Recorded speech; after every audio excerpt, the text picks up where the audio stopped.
Merci beaucoup d'être là, d'être venu m'écouter. En effet, je n'ai pas d'image. En fait, je préfère être branchée directement avec vous pour vous raconter un petit peu mon histoire, ma vision de la forêt, mon expérience aussi. Je suis technicienne forestière depuis plus de 30 ans maintenant. Je vais vous raconter un petit peu mon cheminement et puis comment je vois la forêt, comment j'ai pu finalement évoluer dans ma technique forestière. J'ai passé 25 ans à l'Office national des forêts et depuis 2021, je suis formatrice libérale et donc j'interviens auprès des BTS en gestion forestière, notamment à Château-Farine ou pour Agro-Dijon. Et je donne régulièrement ces conférences depuis même déjà avant 2021. Voilà, je vais vous expliquer un petit peu pourquoi. Donc, dans un premier temps, je vais rappeler un petit peu ce que c'est qu'une forêt. Alors, on va voir la forêt au niveau écologique, bien évidemment, mais aussi au niveau réglementaire. Qu'est-ce que c'est que l'évolution de la réglementation? On va vraiment rester en France, parce que je vais vous parler surtout de ce que je connais. Et puis aussi la forêt au niveau social. On va voir un petit peu l'histoire de la forêt en France et puis l'évolution des différentes pratiques et là où on en est aujourd'hui, les enjeux qu'on a aujourd'hui, notamment avec le changement climatique. Parce que pour moi, la forêt, c'est la solution, en tout cas une des solutions pour que notre espèce, nous, êtres humains, qui sommes des mammifères aussi, on l'oublie souvent, notre espèce puisse survivre justement à ces changements globaux que nous vivons et qui vont s'accentuer avec le temps. Ça va nous demander une certaine adaptation. Et je pense que la forêt va jouer un rôle très important. Alors la forêt, oui, en fait, il faut voir un petit peu avant l'avènement de l'humanité, sous nos climats ici, par ici, il y a maintenant quelques milliers d'années, il y en avait absolument partout. Il y en avait absolument partout parce que c'est un écosystème, en effet, qui, sous le climat encore actuel d'aujourd'hui, et même probablement celui de demain, c'est ce qu'on appelle le climax, c'est-à-dire un état d'équilibre. Si vous laissez votre jardin évoluer tout seul, sans rien faire dedans pendant quelques dizaines d'années, parce que je vais vous parler beaucoup d'échelle de temps et d'espace, et revoir un petit peu cette échelle de temps, qui est le temps des arbres par rapport au temps des hommes. Si vous laissez votre jardin, votre pré, quel que soit l'état initial du petit coin que vous avez, vous allez avoir des végétaux qui vont s'installer et avec ces végétaux des petits animaux plus ou moins grands et de plus en plus vous allez avoir des ligneux qui vont s'installer et des arbres et en fait vous allez avoir une forêt qui va s'installer au bout de quelques dizaines d'années seulement. On voit apparaître les ligneux et ils prennent souvent le dessus. Et en fait quand on laisse évoluer naturellement nos sols, la nature, et qu'on n'intervient pas, c'est la forêt qui vient s'installer sous nos climats. Bon, évidemment, il y a des exceptions, vous avez des endroits où il n'y a que de la roche, ça va prendre finalement plus de temps, mais en effet, sous nos climats, en France, il y avait de la forêt partout. Et vous le savez peut-être, vous allez peut-être l'apprendre, je ne sais pas, mais plus il y a eu l'évolution démographique humaine, plus on a évolué économiquement, et plus la forêt finalement a reculé, parce que jusqu'à la Révolution finalement, on a utilisé la forêt pour se nourrir, on a utilisé la forêt pour se chauffer, on a défriché beaucoup pour pouvoir faire des cultures, etc. Et donc, au moment de la Révolution, vraiment la surface forestière avait drastiquement baissé, au point que le roi ne trouvait plus de forêt pour chasser correctement, au point qu'on ne trouvait plus de bois pour pouvoir faire des bateaux pour la marine finalement, et ça devenait franchement un problème. Et c'est à cause de ce problème que est intervenu finalement un Premier ministre qui a mis en place ce qu'on appelle le Code forestier. L'objectif étant de protéger finalement la forêt, des coins de forêt, de façon à pouvoir produire du bois, de façon à pouvoir chasser correctement et de façon à pouvoir préserver, que l'État puisse préserver finalement la surface forestière. Cette administration finalement qui était chargée de mettre en œuvre ce code forestier, qui a profondément évolué bien évidemment depuis, qui évolue toujours chaque année, c'est ce qu'on appelait l'administration des eaux et forêts. Vous avez certainement dû en entendre parler.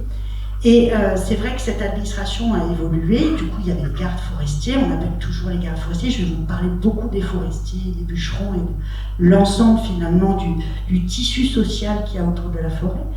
Et du coup, cette administration a évolué, et c'est vrai que ce code forestier a permis que la surface forestière augmente progressivement, qu'on retrouve un petit peu des surfaces forestières, et surtout qu'on préserve un peu ce qu'il y avait. Et à l'époque, on a essayé de mettre en place ce qu'on appelle une sylviculture, c'est-à-dire la culture des arbres.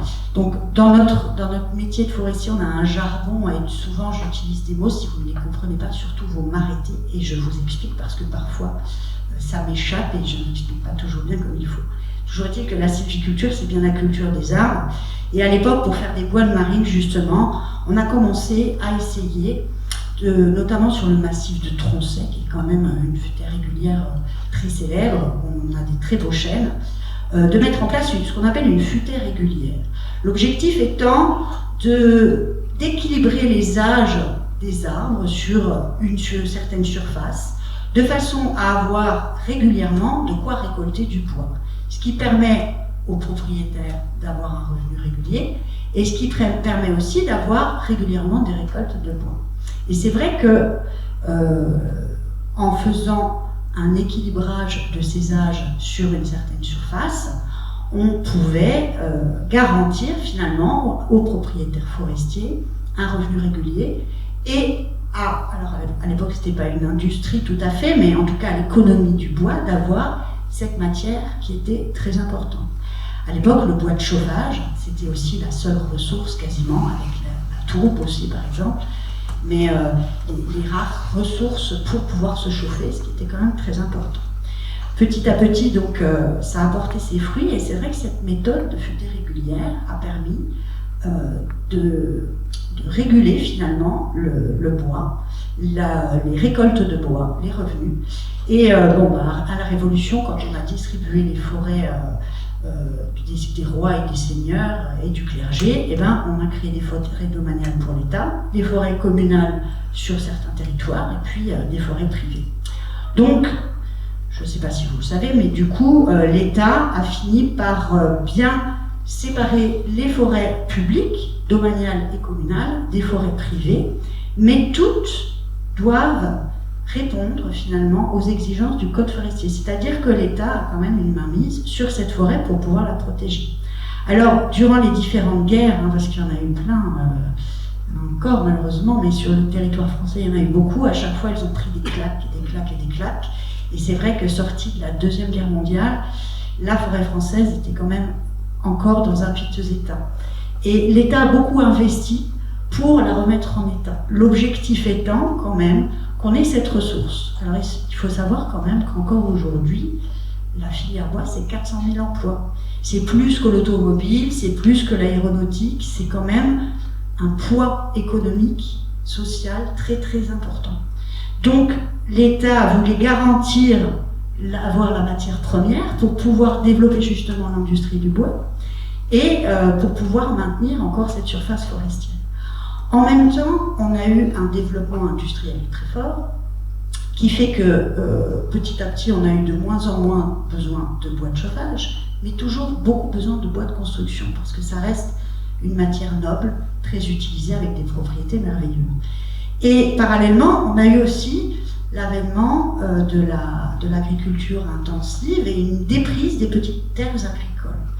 Donc, après la Deuxième Guerre mondiale, on avait une faible surface forestière quand même, elle avait pris une sacrée claque, même si le code forestier l'avait aidé.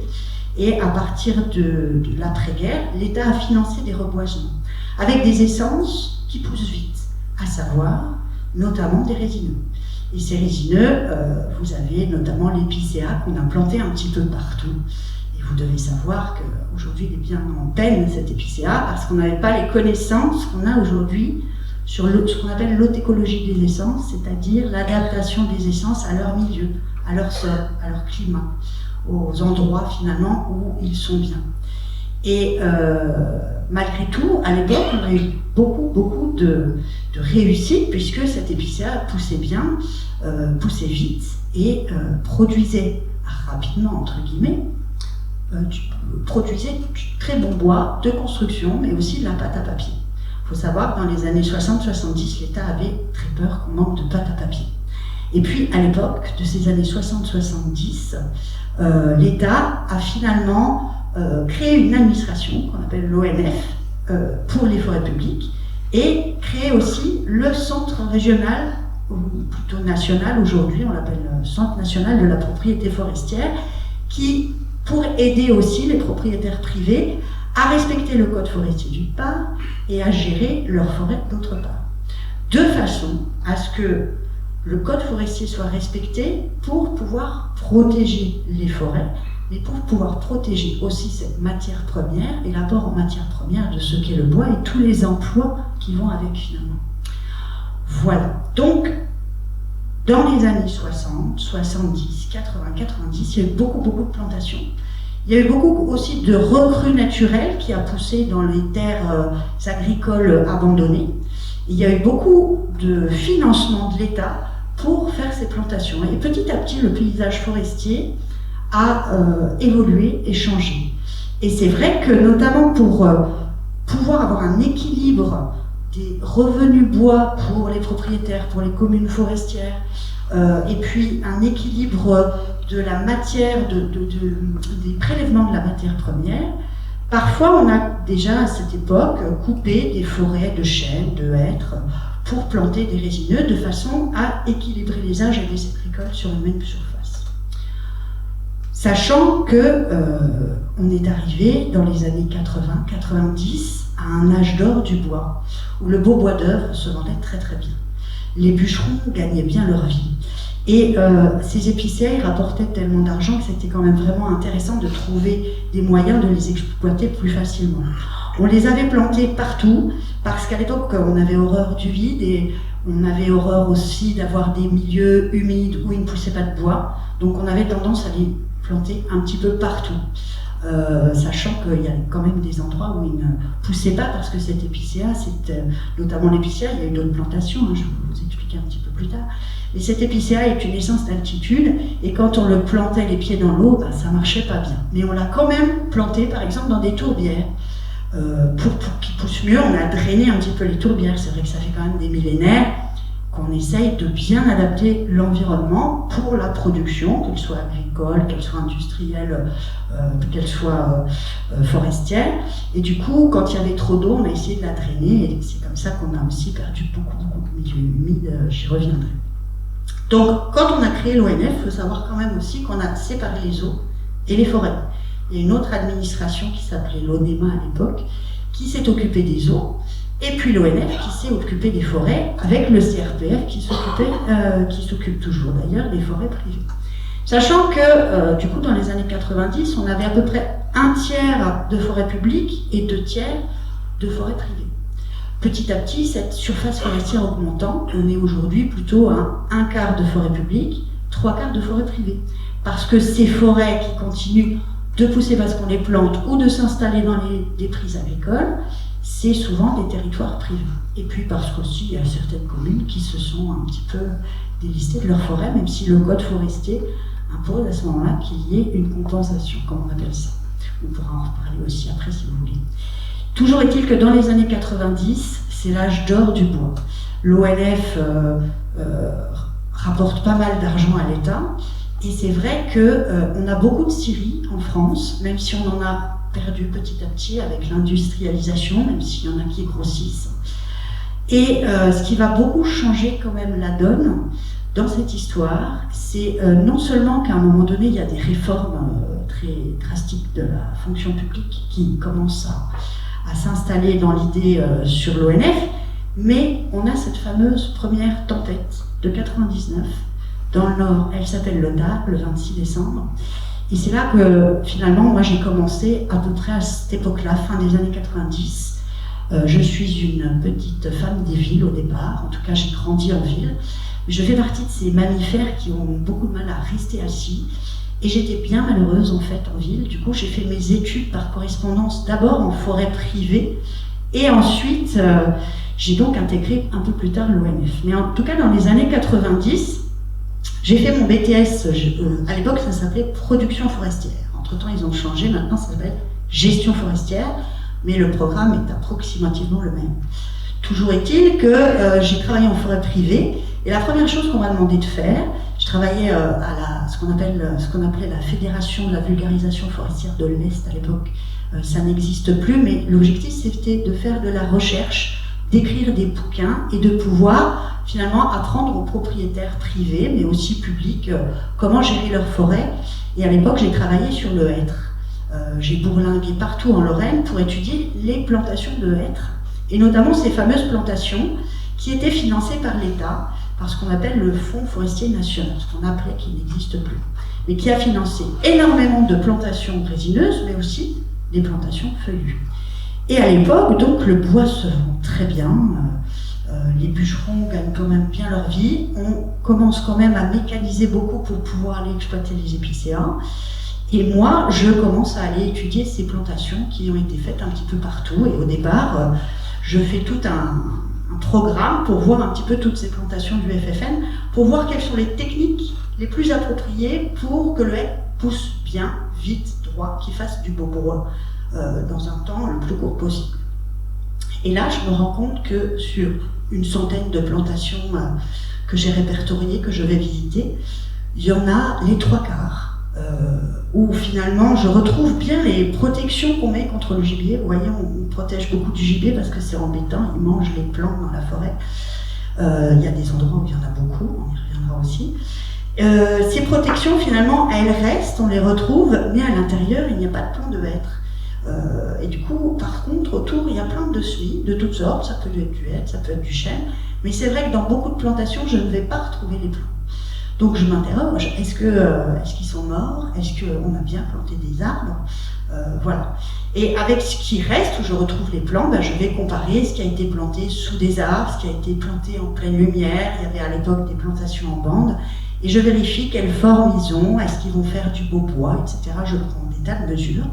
Et souvent, je suis un petit peu déjà à l'époque sceptique, parce que c'est vrai que c'est énormément d'argent investi pour faire des plantations, pour des hêtres qui vont se retrouver tout seuls au milieu de rien, parce qu'à l'époque on nettoyait tout très très propre aussi pour faire des plantations, et du coup l'arbre, qui est quand même un être extraordinaire d'adaptation, il a quand même un choc quand on l'installe comme ça dans un autre milieu, et du moment qu'il peut faire sa photosynthèse, il ne va pas chercher à aller en hauteur. Du coup, il faisait plein de branches partout sur les côtés avec des feuilles partout, et il ne poussait pas forcément bien droit, ce qu'on attend d'un arbre qui va faire du joli bois. Et par contre, il pouvait y avoir tout autour de ces plants qui poussaient en buisson, pas mal de suies et d'autres choses.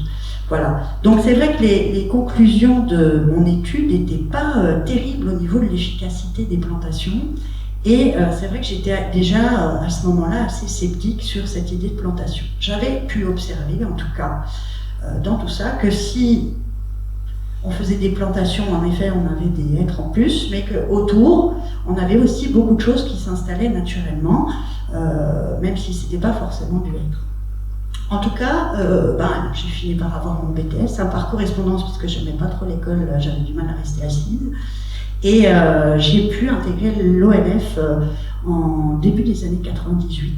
Et j'étais très contente parce que c'était mon objectif de départ. Je voulais travailler en forêt et je voulais travailler à l'ONF pour pouvoir travailler sur le long terme. C'est vrai que les arbres, ce sont des êtres qu'on voyait beaucoup comme des individus, on les voyait beaucoup en compétition, on essayait justement de les isoler pour qu'ils poussent plus vite, pour qu'ils poussent mieux. Et c'est comme ça que j'avais appris ce métier au départ. Mais ils poussent, ils ont un temps beaucoup plus long que nous. Et du coup, le forestier, quand il travaille pour les générations futures, et il récolte finalement le fruit des générations précédentes. Donc, c'est pas du tout la même échelle, ça demande une petite gymnastique intellectuelle, c'est-à-dire qu'on a besoin vraiment de se projeter sur le long terme. Voilà, et du coup, j'ai commencé à travailler dans des forêts communales à côté de Nancy. Et il faut savoir que les forestiers font toujours de tout leur cœur du mieux qu'ils peuvent, ce sont des amoureux profonds de la forêt. Mais on avait cet objectif vraiment de produire du bois qui était quand même, et qui est toujours, primordial pour pouvoir répondre aux besoins de l'industrie du bois, aux besoins aussi des habitants concernant le bois de chauffage, etc. Mais, alors, cette année-là, 99, en fait, hiver 98-99, pour la première fois, s'annonce une glandée, en fait, qui va arriver, et du coup, on l'attendait depuis 15 ans, parce que, à cette époque-là, les chênes, notamment, ils n'avaient pas fait de fruits depuis très longtemps. Et à l'époque, ils ne faisaient pas de fruits souvent. On attendait finalement justement que ça puisse fructifier pour faire ce qu'on appelle un relevé de couvercle, c'est-à-dire enlever tout ce qu'il y avait en dessous pour que les fruits aient de la lumière, pour que les semis puissent sortir et que petit à petit on enlève les parents pour avoir finalement plus que des petits et vraiment une futaie régulière de chênes, mais jeunes. Voilà, c'était l'objectif. Donc cette année-là, on voit qu'il va y avoir une fructification, donc on commence à ouvrir ce qu'on appelle des cloisonnements, c'est-à-dire des couloirs, pour que les débardeurs, les tracteurs qui vont sortir le bois, sortent les bois partout au même endroit, de façon à préserver les sols. Parce qu'on s'est déjà aperçu quand même que ces machines qu'on met de plus en plus dans les résineux, et ces machines, ces tracteurs finalement qu'on met pour sortir les bois, sachant que pendant des siècles on a fait ça avec des chevaux et des bœufs, c'était quand même très long. On le faisait depuis les années déjà 50-60 avec des tracteurs, et on avait vu que ça abîmait les sols. Donc on avait ouvert les cloisonnements, et voilà. J'étais partie donc dans l'idée qu'on allait régénérer ces parcelles, et c'est vrai que j'avais mes collègues, alors à l'époque, fin des années 90, il n'y avait pas beaucoup de femmes en forêt, hein. J'étais quand même un extraterrestre un petit peu, c'était compliqué, même en uniforme, les gens ne me croyaient pas trop que j'étais le forestier du coin. C'était compliqué. Mais j'étais avec des collègues aussi, le plus jeune, il avait 20 ans de plus que moi. Il avait aussi un petit gouffre en fait au niveau des classes d'âge parce qu'ils avaient embauché beaucoup dans les années 60 et puis après moins, puis là ça commençait à manquer. En tout cas, ils m'avaient embauché parce que je savais monter à cheval. C'était un avantage que j'avais puisqu'il y avait encore des brigades équestres à l'époque. Et du coup, j'étais très contente de mon marquage de cloisonnement, de commencer ces relevés de couverts. On avait l'impression de maîtriser quelque chose, et c'est vrai qu'en forêt de haies, quand la tempête Lothar est passée, tout a été quand même ravagé, mais alors ravagé. C'est vrai quand vous avez des vents à 130 km/h, de toute façon ça tient pas, on était même à monter là je sais plus combien. Et je sais pas s'il y en a qui connaissent bien la forêt de haies, en tout cas qui l'ont connue avant, on avait une magnifique futaie cathédrale. Tout s'est cassé la binette, on avait vraiment des énormes trouées, enfin ça a été... Bon à l'époque, moi j'étais enceinte, hein, j'ai pas pu revenir tout de suite en forêt. Ce qui s'est passé aussi, c'est que c'était un dimanche, fort heureusement, donc on n'était pas beaucoup en forêt, en tout cas il n'y avait pas beaucoup de monde, il y avait surtout des chasseurs. On pensait qu'on allait retrouver plein de bestioles mortes, mais en fait, eux, ils n'ont pas la technologie que nous avons au niveau de Météo France, mais ils savaient déjà avant nous, que la tempête allait arriver. Et ils s'étaient barrés des massifs. Déjà là, je me suis dit quand même, c'est bizarre, on a perdu quelque chose, pourquoi nous on ne le sent pas, eux ils le sentent. Et c'est vrai qu'il n'y a pas eu trop de morts, en tout cas, au niveau des bêtes, il y a eu des chasseurs quand même qui sont décédés, il y a eu des gens qui sont décédés dans cette tempête. Mais c'est vrai que là, j'ai pu comprendre que, en fait, on ne maîtrisait rien du tout. Et c'est vrai que face à la nature, face aux forces et aux violences de la nature, on peut toujours faire des prévisions sur la comète à 20 ans, parce qu'on a des plans de gestion à 20 ans, 25 ans. En fait, on ne maîtrise pas grand-chose. On peut essayer, on peut envisager. Mais la nature a toujours le dernier mot. Et il faut savoir que, justement, on avait eu une glandée. On avait, en fait, les hêtres qui avaient fait plein de fruits. On avait les mûriers qui avaient fait plein de fruits. En fait, tous les arbres avaient fait plein de fruits juste avant cette tempête. Comme si ils savaient déjà aussi. Et je me suis renseignée, mais c'est vrai qu'en Nouvelle-Calédonie, les arbres, ils faisaient plein de fruits aussi avant les tornades. Donc, les arbres aussi, ils ont un sens que nous n'avons pas. Les chevreuils, les sangliers, ils savaient aussi qu'il allait y avoir une tempête. Ou en tout cas, c'est peut-être un hasard, on ne sait pas. Mais toujours est-il que derrière cette tempête, c'est vrai que ça a beaucoup marqué tous les forestiers. Mes collègues, ils ont perdu toute leur vie de travail en 2 heures, quoi. Et ça a été très très difficile à vivre pour eux, pour beaucoup de gens. Les gens s'arrêtaient au bord de la route pour voir le paysage, vous l'avez peut-être vécu aussi dans les forêts que vous connaissez. Mais toujours est-il que ça a profondément remis en question notre façon de voir les choses et notre façon de travailler. En tout cas, moi, je me suis interrogée sur ce que j'avais appris et sur ce qui allait nous attendre. Parce que c'était les prémices de ce fameux changement climatique.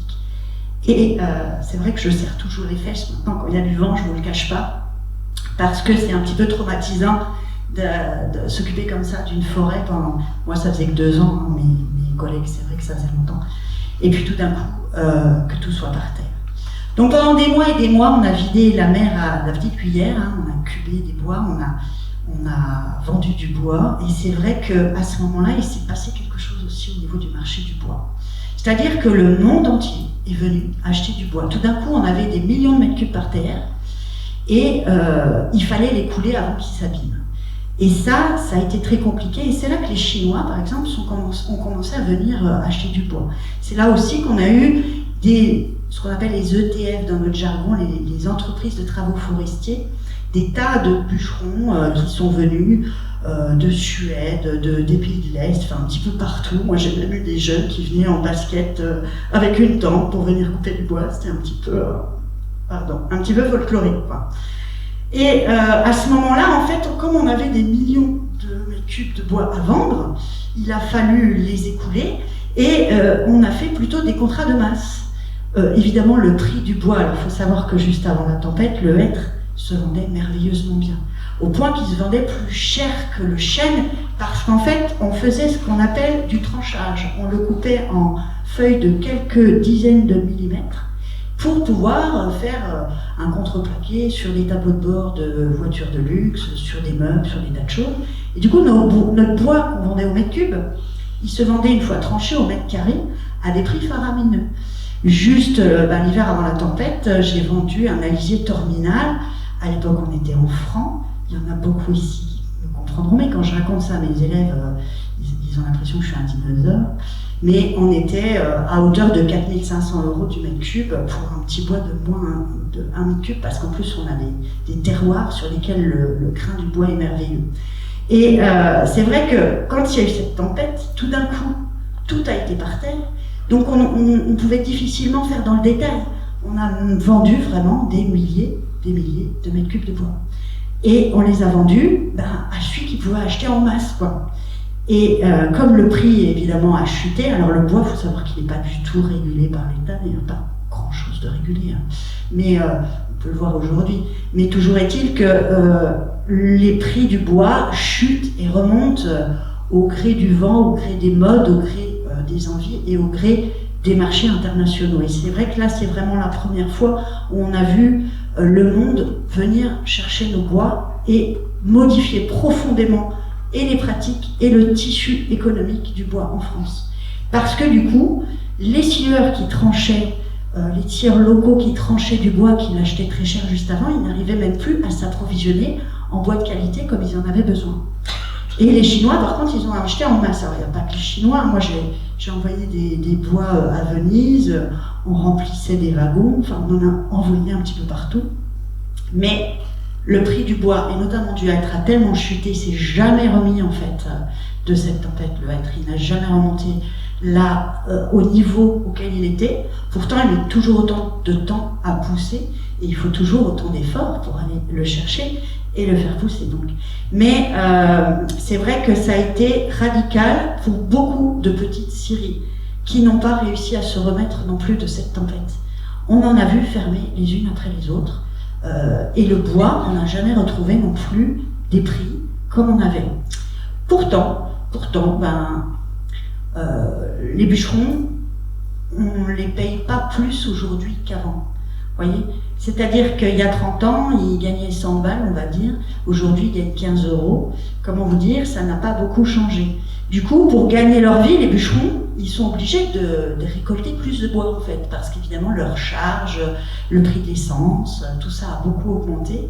Et c'est vrai que, finalement, les forestiers, pour être rentables, il a fallu qu'ils récoltent plus de bois. D'ailleurs, l'État, finalement, pour s'y retrouver, puisque finalement le bois des forêts domaniales finançait l'ONF et finance toujours en grande partie l'ONF, s'est vu quelque part une aubaine en disant mais là on n'est plus rentable du tout, il faut tout changer. Et petit à petit on a supprimé les postes à l'ONF, on a supprimé aussi des postes au CRPF pour pouvoir rentabiliser les choses. Et la solution qui a été trouvée petit à petit à tous ces problèmes économiques du bois, c'est de priver plus de bois. Parce que c'est vrai que la forêt privée, elle est très très très morcelée.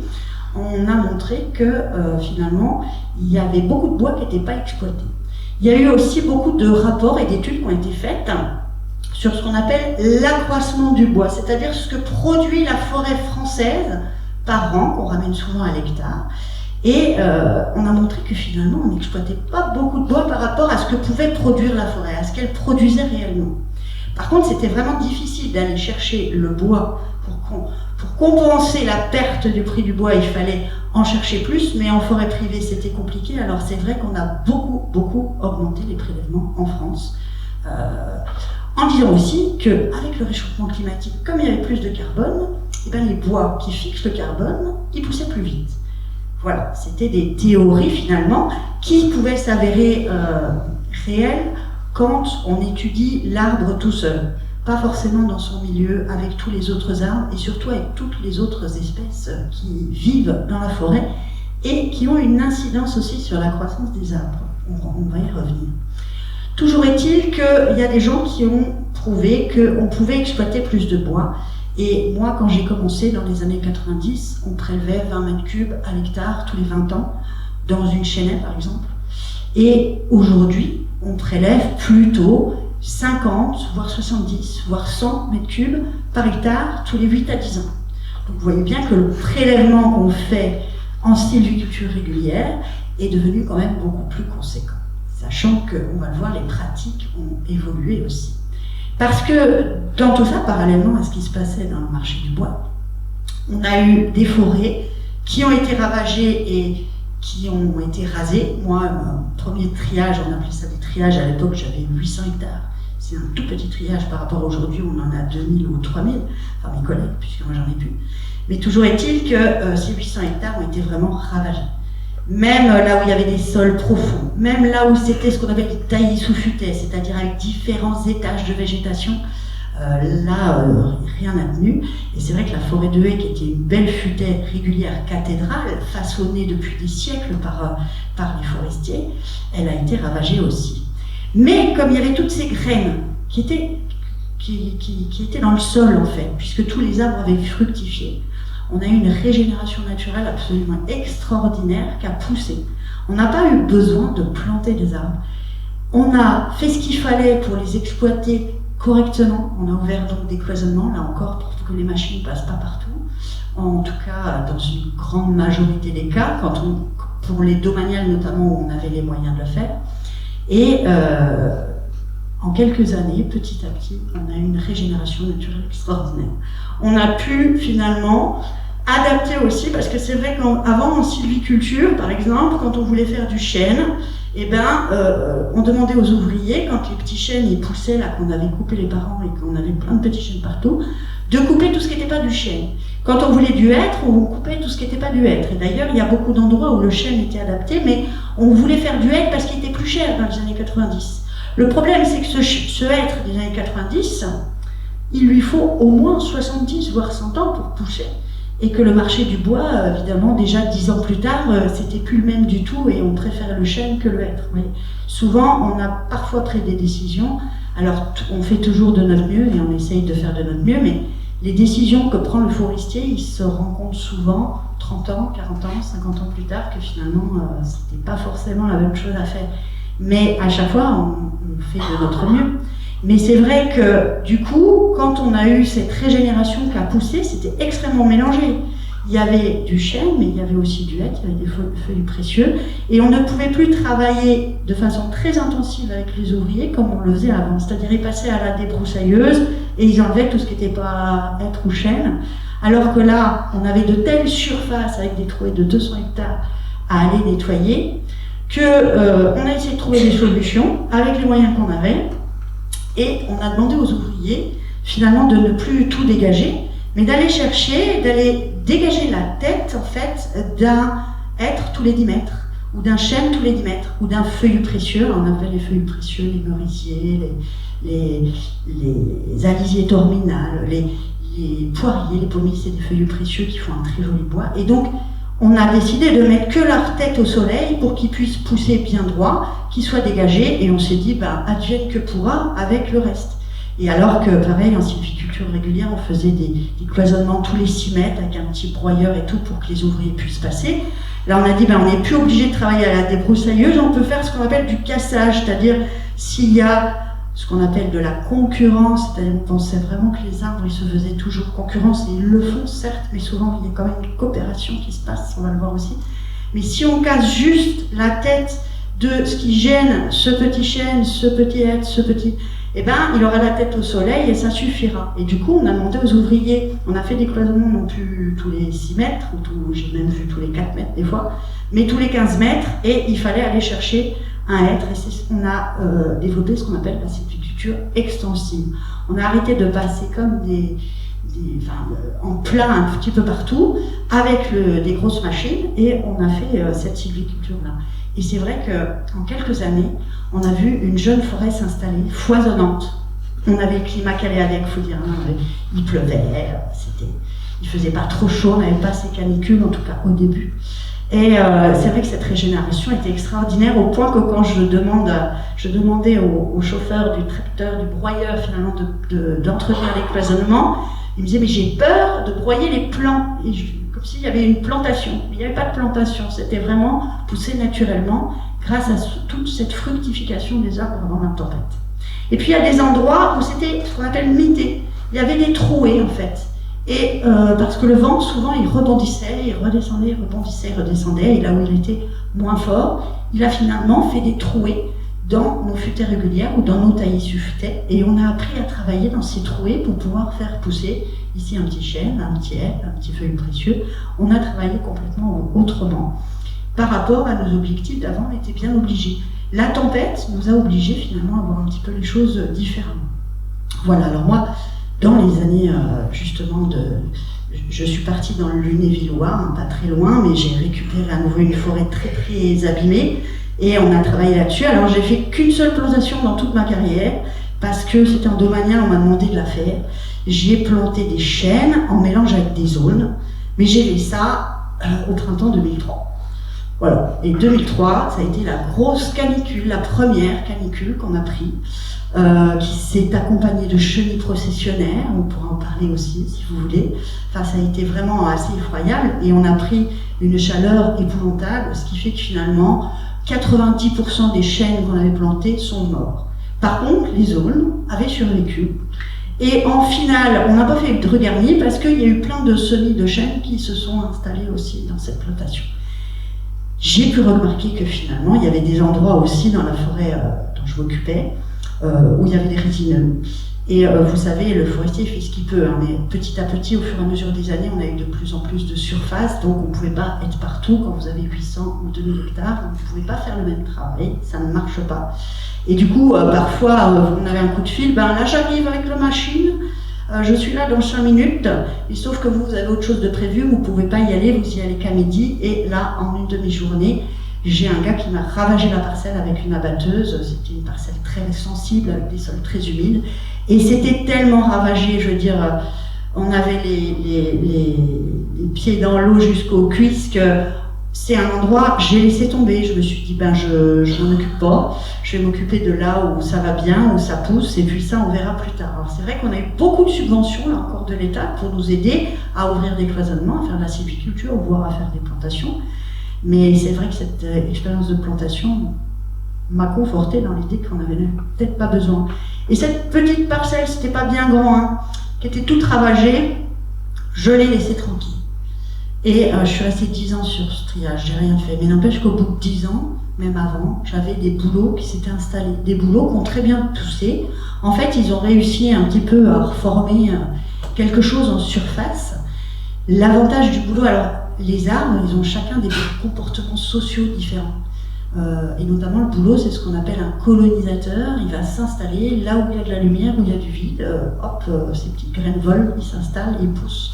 Et en fait, Ce boulot a réinstallé une ambiance forestière avec une ombre très légère. Et en dessous, il y a des chênes et des hêtres qui se sont installés parce que petit à petit, le boulot il a pu reconstituer aussi un sol, un humus, qui a permis finalement l'installation de ces hêtres et ces chênes. Par contre, c'est vrai que ça a pris 10 ans. Et 10 ans, en fait, vis-à-vis de la réglementation, c'est trop tard. C'est-à-dire que dans le code forestier qui continue à évoluer et qui évolue chaque année en fonction des besoins, en fonction des connaissances, en fonction des enjeux, quand vous coupez l'intégralité ou même ne serait-ce que la moitié du capital forestier dans une parcelle forestière de plus d'1 hectare ou 4 hectares, ça dépend des régions, mais vous avez une obligation de reconstituer la parcelle forestière, de reconstituer ce qu'on appelle peuplement forestier. Peuplement, c'est-à-dire tous les arbres qui constituent votre forêt, ça c'est un peuplement, même s'il y a un mélange d'essences, quelle que soit l'essence. Et pour reconstituer le peuplement, vous avez 5 ans. C'est pour protéger la forêt. Le problème, c'est que 5 ans, c'est plutôt une échéance électorale. C'est pas une échéance écologique. Et un peuplement forestier, une forêt naturelle, Francis Allais, vous en aurez tellement parlé, tellement bien parlé, je veux dire. J'ai une pensée pour lui là. Mais toujours est-il qu'une forêt naturelle, elle va avoir un cycle de plusieurs siècles. Elle va être jeune au départ, elle va grandir, elle va mûrir, elle va avoir différentes phases.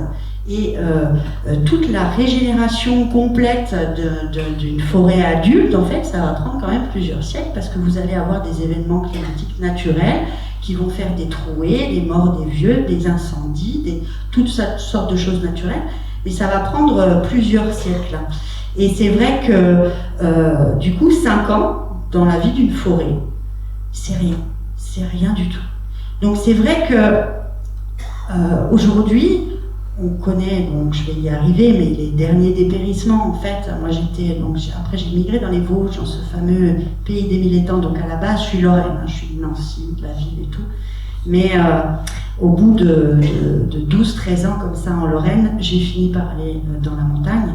Là j'ai connu les résineux avec les dépérissements. Je vais y revenir aussi, mais c'est vrai qu'aujourd'hui encore, l'État subventionne énormément de reconstitution des forêts suite au dépérissement et finance aussi les choses, mais toujours dans des échéances extrêmement courtes, des échéances que je dis toujours, c'est des échéances électorales.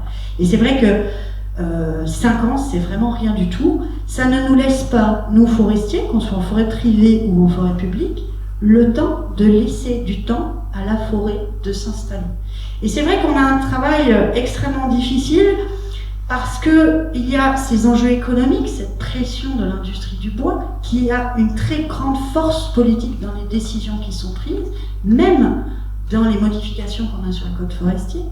Ces pressions qu'on peut avoir du public, parce qu'en même temps, les gens, ils ont besoin absolument de la forêt, ils y vont beaucoup, et on s'en est aperçu notamment en sortie de confinement, on n'a jamais autant de gens en forêt parce qu'ils ont été enfermés, ils ont été coupés de la nature et ils se sont aperçus qu'ils en avaient un besoin vital, et heureusement qu'ils retrouvent quand même ce sens-là, ce besoin vital. Mais du coup, il faut les contenter aussi. Et puis, on a justement ce cycle naturel, ce comportement naturel de la forêt qui est complètement en contradiction avec ce qui nous est donné et avec ce qui nous est demandé finalement. Et c'est vrai que du coup, le forestier, il peut avoir une petite tendance un peu schizophrène parce qu'on lui demande vraiment tout et son contraire.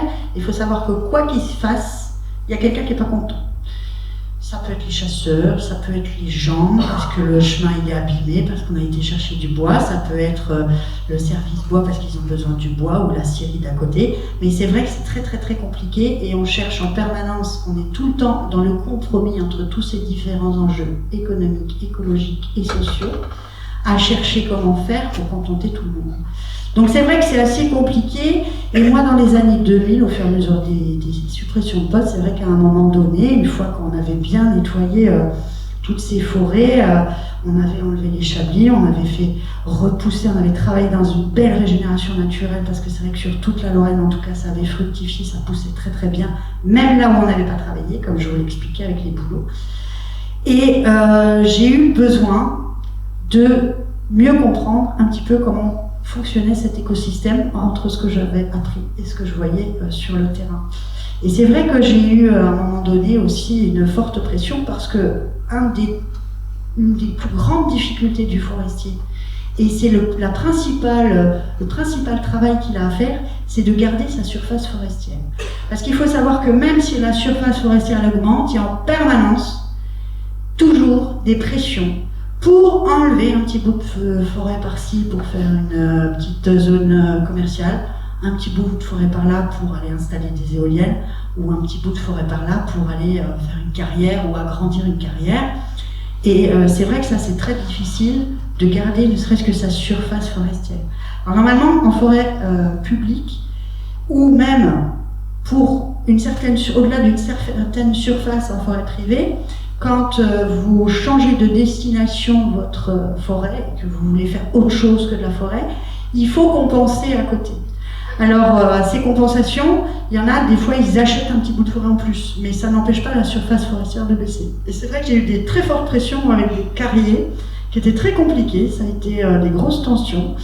Il faut savoir que, comme ils mettaient des millions sur la table auprès d'une commune, il y a beaucoup de collègues qui me disaient « mais laisse tomber, l'argent, de toute façon, t'arriveras jamais à lutter, c'est mort, ça va devenir une carrière et puis c'est tout, c'est pas la peine de brasser du vent », c'est comme ça qu'on me disait. Mais du coup, j'ai contacté des tas de naturalistes, des tas de collègues, et notamment, je me suis rendu compte qu'il y avait des réseaux naturalistes au sein de l'ONF qui se créaient, et du coup, j'ai contacté des associations aussi. Et j'ai commencé à m'intéresser grandement aux grenouilles, aux libellules, à toutes les petites plantes protégées, à tout ce qu'on pouvait trouver dans cette forêt qui avait pris une claque monstrueuse à la tempête, mais qui restait un milieu naturel très intéressant avec des zones humides merveilleuses. Et du coup, il y a tout un réseau qui s'est mobilisé, un ingénieur forestier qui est venu avec moi, et on a rédigé le premier aménagement à caractère écologique de Meurthe-et-Moselle. Et en fait, on a montré à la commune, aux propriétaires, que l'enjeu écologique avait beaucoup plus d'importance sur leur forêt que finalement l'enjeu économique. Et que les millions d'euros qu'ils allaient avoir, dans 10 ans, ils ne les auraient plus, ou dans 20 ans, ou dans 30 ans. Et que par contre, tout ce milieu humide, parce qu'il y avait un joli petit ruisseau qui traversait, tout ce milieu humide, toutes ces espèces, tous les services écosystémiques de la forêt, que ce soit pour leurs habitants, que ce soit pour le sol, que ce soit vis-à-vis des inondations, ils allaient le perdre. Parce qu'évidemment, quand vous creusez un trou de 12 mètres de part et d'autre du ruisseau, le ruisseau ne va pas bien, et vous pouvez remblayer avec des cailloux et replanter des pins derrière, ça ne sera jamais le même écosystème que vous aviez au préalable, qui met souvent des centaines d'années à s'installer. Parce que le sol forestier est une éponge. C'est-à-dire quand il y a trop d'eau, hop, il le retient, et quand il n'y a plus d'eau, il en rend aussi, parce que les arbres, alors il y aura Nora qui vous l'expliquera beaucoup mieux que moi, ils vont réguler à eux tout seuls finalement le climat local, et ils vont redonner de l'eau, ils vont purifier l'eau, et ils vont avoir un effet drastique sur la circulation de l'eau d'une manière générale. Ce qui fait que quand vous intervenez sur les forêts dans un milieu donné, dans une région donnée, si vous ne préservez pas ce sol forestier qui a ce rôle d'éponge et ce peuplement donc forestier qui va finalement purifier et rendre de l'eau et finalement créer des nuages sur des gros massifs comme le massif des Vosges, vous allez finalement avoir des gros problèmes de sécheresse et des gros problèmes d'inondation. C'est ce qu'on avait déjà vu dans la Somme auparavant et ce qu'on voit régulièrement encore aujourd'hui. C'est pour ça que tous ces cours d'eau qu'on avait mis bien au droit, on les reméandre et qu'on essaye de reconstituer des haies, des peuplements forestiers autour de ces cours d'eau pour pouvoir éviter ces... Aujourd'hui, on le sait. On a besoin des arbres, on a besoin de la forêt. À l'époque, ça restait quand même un combat difficile. Mais il y avait des grenouilles, et on peut pas les déplacer, mettre des petits parasols au-dessus pour qu'elles s'installent ailleurs, ça ne marche pas. Il y avait des chauves-souris, c'est là que j'ai découvert les chauves-souris. Bien mal m'en a pris, je vous expliquerai un petit peu pourquoi, mais... et puis, on avait aussi toute une faune, toute une flore très intéressante, et on a pu démontrer finalement... bon, c'est sûr, il y avait un cabinet qui avait fait une étude écologique pour les carriers, mais on n'avait pas la même interprétation des résultats, on l'a revu. Et le conseil municipal de cette commune a voté à l'unanimité l'aménagement à caractère écologique, et c'est devenu un espace naturel sensible. En fait, il faut quand même savoir que parfois, l'intérêt écologique est quand même plus important, même pour une commune, même pour un propriétaire. C'est pour ça que ça m'a donné beaucoup de courage et de force pour continuer. Mais du coup, je suis partie au bout de quelques années quand même travailler dans une réserve naturelle, la réserve naturelle nationale des Balles-Comtois, où j'ai découvert la montagne aussi. Et je me suis spécialisée aussi dans l'étude des chauves-souris, ce qui m'a donné l'occasion et la chance d'aller travailler un petit peu dans toutes les forêts, dans plein de forêts en fait sur le territoire national. Et qui m'a permis aussi de travailler la nuit, de découvrir la forêt la nuit. Tout ce qui habite, tout ce qui se passe dans la forêt la nuit. Alors je vous disais un peu pour mon malheur, parce que c'est vrai quand vous étudiez les chauves-souris, ce sont des petits mammifères, aussi des mammifères, qui volent très très vite, qui se dirigent par écolocation, et du coup quand on veut les suivre, c'est très compliqué. Et du coup on ne dort plus la nuit, et la journée on étudie les sons qu'on enregistre, parce qu'elles émettent des sons qu'on n'entend pas, il nous faut des appareils. Mais toujours est-il que j'ai pu, à partir du moment, j'avais, je ne sais pas si vous connaissez Laurent Tillon, c'est le responsable biodiversité à l'ONF, qui a créé ces réseaux naturalistes, qui a écrit des bouquins aussi sur les chauves-souris, qui a fait des conférences aussi tout à fait passionnantes. Et il m'a dit, si tu tombes dedans, c'est foutu. Et je vous avoue que j'ai été foutue, parce que non seulement dans mon travail, j'ai étudié les chauves-souris, en plus de mon boulot d'habitude, mais en plus je me suis investie au niveau associatif, et c'est vrai qu'à un moment donné, ça prend quand même beaucoup de temps. Mais c'est tout à fait passionnant, et c'est là que j'ai compris, je me suis rendu compte, que finalement on étudiait beaucoup les arbres en termes de compétition, les uns avec les autres, on essaye de les éclaircir. Il y a beaucoup d'études de fait sur leur croissance, sur le bois qu'ils pouvaient produire. Mais autour des arbres, il y a aussi beaucoup d'espèces. Et c'est vrai que quand on fait des plantations, qu'on amène d'autres espèces qui viennent d'ailleurs pour qu'elles poussent plus vite, pour qu'elles produisent plus de bois, comme le Douglas, qu'on remplace beaucoup, enfin dont on se sert beaucoup pour remplacer l'épicéa. On n'amène pas toutes les petites bêtes qui vivent avec, toutes les plantes qui vivent avec l'arbre. Et en fait, cet écosystème forêt, qui est un peu magique, avec un sol qui met quand même des dizaines, voire des siècles à se former, mais qui a vraiment des propriétés extraordinaires, il y a tout un tas d'habitants en fait qui fonctionnent ensemble et qui coopèrent ensemble. Ils ne sont pas forcément en concurrence, ni pour l'eau, ni pour la lumière. Il se passe quelque chose de magique. Alors Francis Allais, justement, il disait à un moment donné que quand on le ressentait dans son corps, parce qu'en fait, quand on peut se connecter vraiment complètement dans une forêt et ressentir ce qui s'y passe, on s'aperçoit que nous aussi, mammifères, êtres humains, on fait partie de ce grand tout qu'est l'écosystème forêt, où finalement tout est en connexion, tout a son rôle à jouer. Et quand on intervient trop dans l'objectif justement de maintenir finalement une économie du bois et une industrie du bois, on oublie justement toute cette coopération entre les différentes espèces, et on a voulu étudier scientifiquement des choses individuelles comme on le fait, c'est le problème de la science. C'est très important d'avoir les connaissances scientifiques très précises, mais on a eu une façon assez binaire de l'étudier qui fait qu'on a oublié un petit peu, mais c'est très difficile, c'est même quasiment impossible de prendre en compte tous les paramètres, mais on a oublié qu'un arbre, peuplement forestier, ce ne sont pas que des arbres, et un arbre tout seul, il a besoin aussi des autres, il a besoin aussi des plantes avec lesquelles il pousse, des chauves-souris, des oiseaux, des insectes, de l'ensemble. Aujourd'hui, on a des connaissances scientifiques qui nous permettent de comprendre qu'en fait, l'arbre, la forêt, a un fonctionnement que nous n'avions pas appréhendé auparavant. Je vais vous donner un exemple. On se rend compte qu'au niveau génétique, les arbres, ils ne fonctionnent pas du tout comme nous. C'est-à-dire que nous, on va évoluer génétiquement au fur et à mesure des générations. Eux, c'est vrai qu'ils sont plantés là, ils ne peuvent pas trop bouger, donc ils n'ont pas beaucoup de solutions finalement pour s'adapter aux aléas climatiques, par exemple. Mais ils en ont trouvé une, c'est-à-dire que eux, ils évoluent génétiquement. On a pu le voir dans des chênes, on a pu le voir dans des peupliers. On se rend compte petit à petit qu'au bout de leurs branches, au bout de leurs bourgeons, ils n'ont pas le même matériel génétique, ils ont des mutations. Et du coup, quand on les laisse grandir assez, quand on les laisse arriver à maturité, ils ont un message génétique et une quantité de matériel génétique incroyable qu'ils transmettent à leurs petits, à la génération suivante.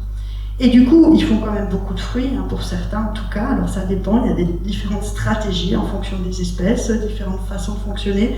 Mais à chaque fois qu'ils vont faire des fruits, faire des petits, ils vont transmettre un message. Du coup, le problème, par exemple, je vous donne l'exemple du Douglas.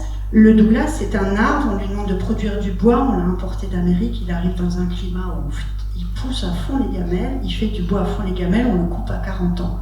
C'est un arbre qui peut vivre des siècles. Donc on le coupe, il est bébé, il n'a pas le temps de transmettre à sa régénération, de muter comme peuvent le faire des vieux chênes par exemple. Et c'est vrai qu'on a tendance à vouloir faire du bois très vite, et du coup à les couper très jeunes, et du coup ils n'ont pas le temps de transmettre cette information. Il y a aussi d'autres choses dont on se rend compte. On se rend compte par exemple que le chant des oiseaux a un impact sur la croissance de l'arbre et du bois. Et ça, on n'avait jamais appréhendé non plus. On se rend compte aussi que les arbres émettent des ondes, donc on ne sait pas trop pourquoi. Et on sait depuis très longtemps que la Lune, les cycles de la Lune ont un impact aussi sur la qualité du bois, sur la sève, comme sur l'eau qu'on a dans notre corps.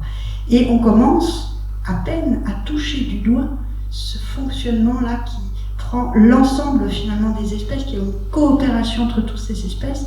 Et cette façon de voir la forêt va rendre complètement différentes les techniques qu'on va utiliser pour aller chercher du bois. Parce que bien évidemment, si on arrête complètement d'aller chercher du bois, ça va poser problème pour beaucoup de métiers, beaucoup de choses. Mais l'idée qu'on se fait dans le métier, pour un certain nombre d'entre nous, c'est de changer un petit peu les pratiques, parce que c'est sûr que cette technique de futaie régulière qui consiste à avoir des arbres tous du même âge, parce que c'est vachement plus pratique aussi d'aller les récolter comme ça, c'est plus pratique à gérer, ça demande moins de personnes. Ça a quelque chose de traumatisant pour l'ensemble de l'écosystème quand on les coupe tous. Alors c'est vrai que moi-même, quand j'ai commencé dans les années 90, il y avait déjà en Suisse, les Suisses depuis très longtemps font de la futaie irrégulière. Dans le massif du Jura, côté département du Jura, ça fait aussi très longtemps qu'ils font de la futaie irrégulière. Et quand j'étais en stage, petite stagiaire, j'avais été voir un peu ce qu'ils faisaient en Suisse, où là, ce qu'on appelle la futaie irrégulière ou jardinée, on va chercher un équilibre des âges et des récoltes, mais pied à pied, c'est-à-dire que ce sera tout mélangé partout, ça va pas être par parcelles différentes. Malheureusement, dans les années 90 et même 2000, il y avait une très forte réticence à faire cette sylviculture. Alors je dis pas qu'il faut faire comme ça partout. Il faut toujours être pragmatique et adapté en fonction de la forêt qu'on a. C'est compliqué. Mais c'est vrai qu'aujourd'hui, donc on est arrivé, moi je suis arrivée dans la montagne en 2010, et à partir de 2018, on a commencé à prendre, déjà avant 2015, 2016, on a pris des canicules, on a pris des sécheresses. Et c'est vrai qu'en 2018, tout d'un coup, j'ai vécu une sorte de tempête, mais lente. Vous voyez, on a vu mourir petit à petit nos arbres, et on a vu pleuvoir des feuilles et des aiguilles en plein été. On a vu se dégrader très rapidement en fait tout un écosystème. Après, ça s'est répandu un peu partout en France, hein, mais c'est vrai que c'était assez radical. Quand vous avez des arbres qui ont tous le même âge, tous la même essence, et que vous avez comme ça des canicules, des sécheresses, mais aussi des insectes ravageurs qui vont être favorisés par le fait qu'ils ont des étés plus longs, qu'il y a des hivers plus doux.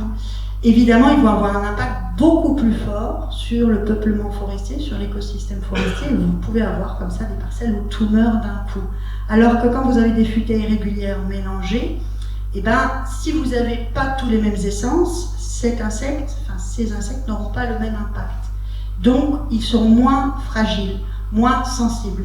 Et puis surtout, l'avantage aussi de mélanger les essences et de mélanger les âges, ça je l'avais vu dans nos taillis sulfitae aussi, c'est que si vous avez un grand coup de vent, et on va en avoir des coups de vent aussi, eh ben, vous avez quand même quelque chose en dessous, vous ne repartez pas de complètement à zéro. Et l'idée, c'est justement de rendre les forêts beaucoup plus résilientes, et c'est quelque chose qui se répand un peu partout, mais qui est parfois très difficile à accepter par les forestiers qui ont fait toujours de la futaie régulière, par des forestiers qui ont toujours plus de travail aussi, il faut le savoir.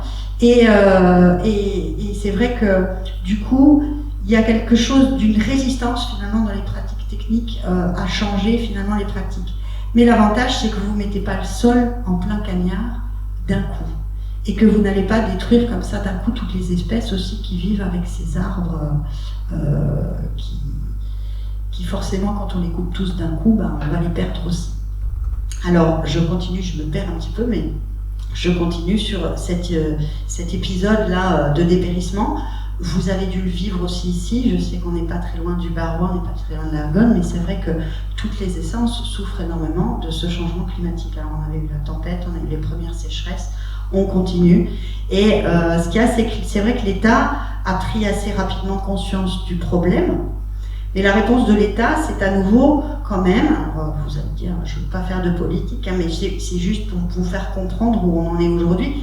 Les subventions qui sont attribuées, c'est souvent pour renouveler les peuplements, toujours dans cette optique de produire du bois et assez rapidement. Alors aujourd'hui, on mélange un petit peu les essences, mais les délais sont très courts. On n'attend pas forcément de voir ce qui pousse, alors que c'est vrai que si on renonce aux subventions puis qu'on attend un petit peu plus longtemps, on s'aperçoit qu'il y a des choses qui s'installent qui sont peut-être un petit peu plus durables que quand on va amener des essences qui ne sont pas autochtones et qu'on ne va pas...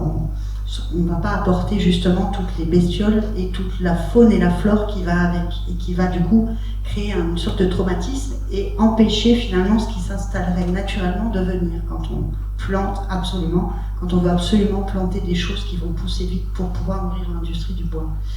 On s'est rendu compte aussi, il y a eu une modification profonde à nouveau du marché du bois parce que les Chinois, ils étaient venus à la tempête, ils sont repartis. Et là, les Chinois, ils ont pris conscience de l'importance de leur forêt. Ils ont décidé de ne plus couper leur forêt, en fait. Mais du coup, ils sont revenus chercher du bois de façon assez conséquente quand on a eu les dépérissements en 2018. Et ça a modifié aussi profondément le marché du bois. Il faut savoir que quand on a commencé à avoir les premiers dépérissements, d'abord, les prix du bois ont chuté. C'était en 2018. Mais là-dessus, on a eu le Covid, qui a eu aussi un très fort impact sur le marché du bois, dans la mesure où, alors il faut savoir que le bois est essentiel, hein, on a continué de travailler, les scieries aussi, on avait donc de moins en moins de petites scieries et toujours plus de grosses scieries. On a eu aussi une politique de l'État qui a mis le paquet quand même sur le bois énergie. J'y reviendrai aussi parce que c'est un aspect assez important de cette façon de gérer les forêts. Mais toujours est-il que au début des dépérissements, on a eu beaucoup de mal à vendre nos bois, il y en a beaucoup qui ont pourri sur place, qui n'est pas forcément un mal. Mais pendant le confinement, les gens ont eu beaucoup de projets, tout d'un coup la demande a fortement augmenté, et du coup les prix du bois sont remontés. Et parallèlement, les Chinois et les Américains sont venus chercher à nouveau des bois, des chênes, mais aussi des résineux. Et tout d'un coup, les prix du bois ont même flambé concernant le chêne.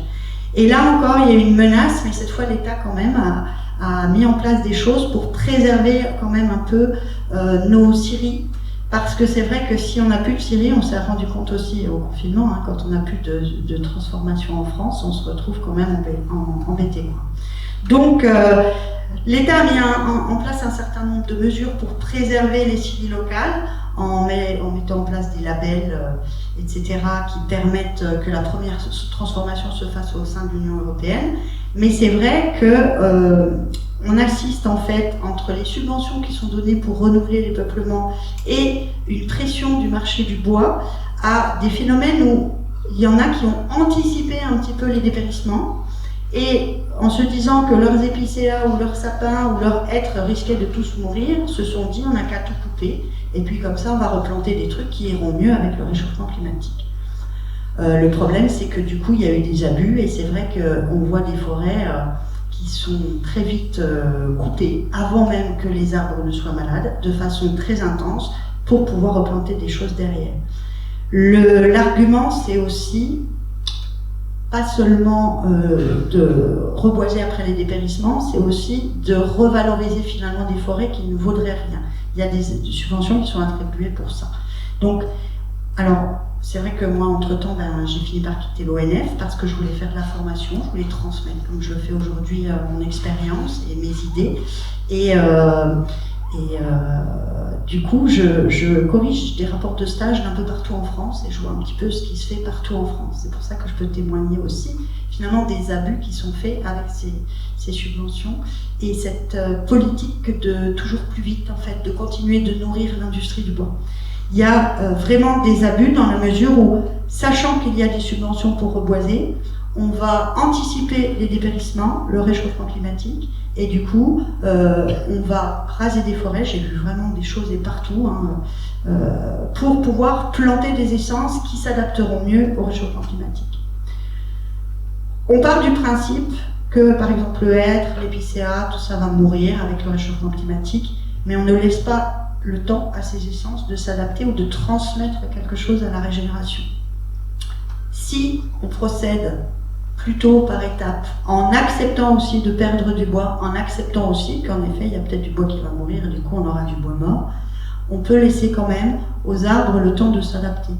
Et on le voit bien, on le prouve aussi aujourd'hui scientifiquement, on s'aperçoit que finalement un arbre qui souffre, il va se séparer d'une partie de son pied et c'est vrai que son bois va peut-être s'abîmer, mais finalement c'est une stratégie d'adaptation pour survivre ou pour avoir le temps de faire des fruits et de transmettre aussi un message à sa descendance, de façon peut-être à ce qu'il soit plus adapté.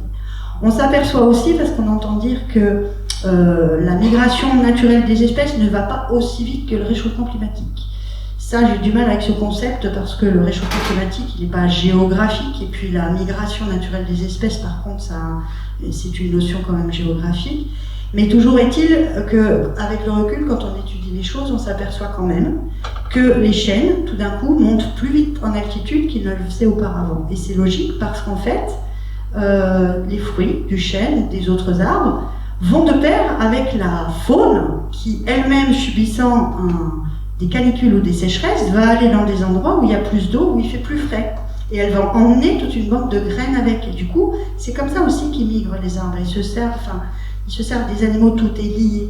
Et on a oublié un petit peu ce paramètre quand on a fait des grands calculs pour savoir qu'est-ce qui est adapté et qu'est-ce qui ne le serait pas.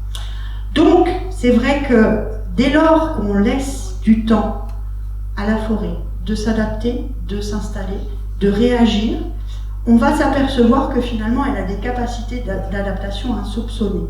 Par contre, c'est vrai que ça veut dire qu'il faut peut-être renoncer à garder les revenus qu'elle nous donnait auparavant. Peut-être qu'il faut renoncer aussi à avoir autant de bois, de chauffage. Alors c'est vrai qu'il y a eu aussi dans les années 2000 ce qu'on appelle le Grenelle de l'environnement, je ne sais pas si ça vous parle.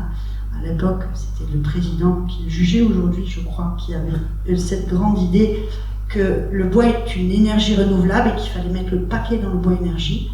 Le problème du bois énergie, c'est que tout le carbone qu'on a capté pendant des années, voire des siècles, on le libère d'un coup. Donc, c'est pas forcément une bonne idée. Il y a aussi, d'ailleurs c'était un argument de ces subventions pour rajeunir les forêts, on a beaucoup dit que les forêts, plus elles étaient jeunes, plus elles captaient du carbone, c'est pas vrai non plus. Plus un arbre est vieux, plus il va produire du bois finalement et plus il va capter du carbone au long terme. Le problème de ces plantations aussi, c'est que parfois, on a beaucoup d'échecs du fait qu'on transplante un arbre directement au sol en plein cagnard quand on a tout rasé, quoi. Donc, l'idée que je voulais vous transmettre aujourd'hui, finalement, je ne sais pas quelle heure il est si je suis dans les temps, mais c'est que on pourrait peut-être essayer de faire complètement autrement, mais partout. Parce que c'est vrai que les arbres, ils vont réguler l'eau, ils vont permettre aussi à toute une biodiversité qui est bien mise à mal, que ce soit dans nos villes ou sur les terres agricoles. Je pense que vous connaissez le problème ici aussi. Les arbres, la forêt, ça permet d'être un refuge de biodiversité. C'est vrai qu'on a une grande responsabilité, nous forestiers, vis-à-vis de cette biodiversité parce qu'elle s'est réfugiée en forêt. C'est un des rares milieux dans lequel elle est à peu près tranquille. Et on s'est rendu compte aussi de l'importance de cette biodiversité sur la santé même des arbres. Si vous voulez, c'est vraiment quelque chose qui est complètement lié. Je vous donne un exemple aussi. On a une chauve-souris, une des plus grandes chauves-souris de France qui s'appelle la noctule commune, qui est une grosse chauve-souris qui chasse. Alors elles sont toutes insectivores. Hein. Et tout d'un coup, on s'est rendu compte qu'on avait perdu 80% des populations de noctule commune dans certains endroits. C'est comme si 8 sur 10 d'entre nous ici disparaissaient en quelques années ou même en une année. Et du coup, on s'est rendu compte aussi que l'année d'après, les années qui ont suivi, on a eu des attaques de hannetons très fortes sur les chênes qui se sont mis à dépérir. Ces chênes dépérissant, on a eu des problèmes aussi de sécheresse vis-à-vis de l'eau, vis-à-vis de la gestion de l'eau. Tout a des effets cascades. Et c'est vrai que quand on perd une population de chauves-souris, on perd une population de prédateurs, d'insectes ravageurs sur les arbres, ce qui va avoir des conséquences aussi sur l'eau et ce qui va avoir des conséquences sur nos conditions de survie. Donc il y en a beaucoup qui peuvent se dire « ouais, mais les chauves-souris, ça sert à rien ». Les chauves-souris, ce sont les prédateurs des insectes nocturnes, les oiseaux s'étant spécialisés dans les insectes diurnes.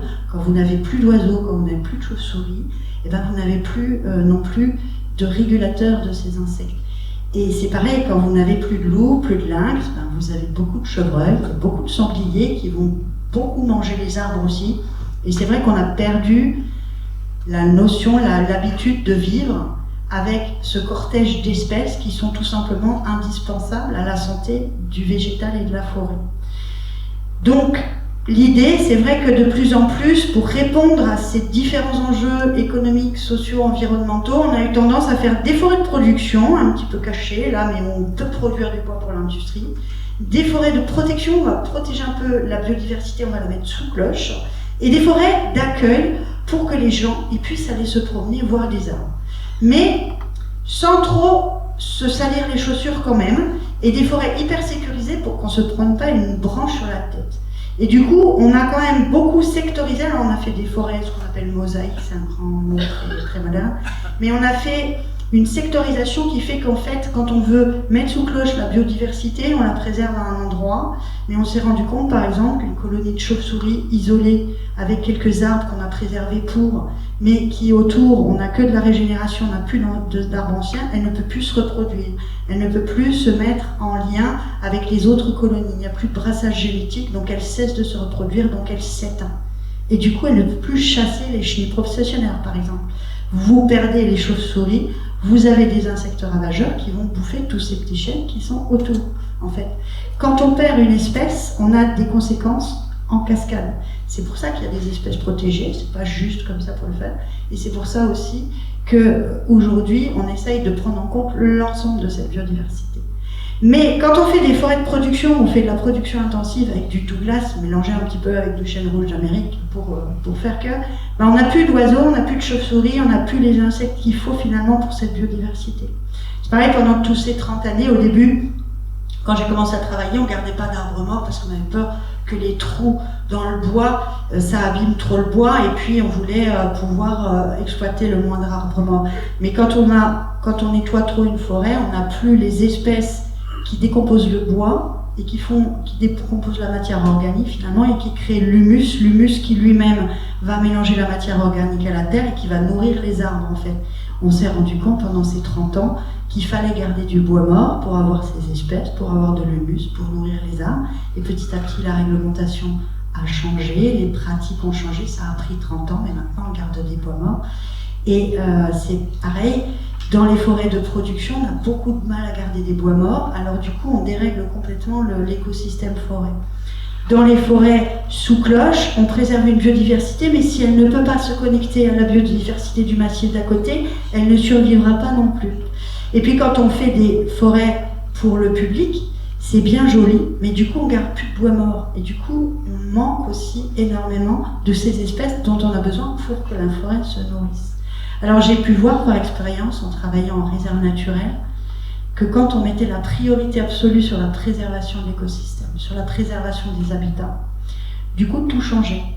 Parce que ça n'empêche pas d'accueillir le public. Dans le pays des mille étangs et même dans la réserve naturelle, il y a plein de sentiers de randonnée. Simplement on prévient les gens. Voilà, il y a des arbres qu'on garde pour la biodiversité, il y a du bois mort. Donc les gens qui viennent, ils savent qu'ils peuvent se prendre une branche sur la tête. Ce qui en forêt est quand même le b.a.-ba parce qu'on ne peut jamais complètement sécuriser. Mais du coup, ne vient qu'un public averti qui peut se prendre, avoir de la boue en effet sur les chaussures et se prendre des branches sur la tête. Et on peut quand même aussi exploiter du bois, mais on va faire de ce qu'on appelle la futée jardinée, pied à pied, et on ne va aller chercher que des bois de qualité.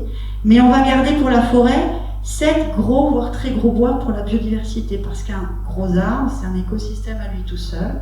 Alors ça fait des forêts qui sont, bon, on a la pluviométrie qui va bien pour faire ça, mais ça fait des forêts très riches, avec des très gros bois, mais aussi des plus petits, et aussi des semis. Donc se balader dans les parcelles forestières, c'est compliqué, hein. C'est très encombré. Ça ne ressemble pas aux belles futaies dans lesquelles les gens aiment bien se promener.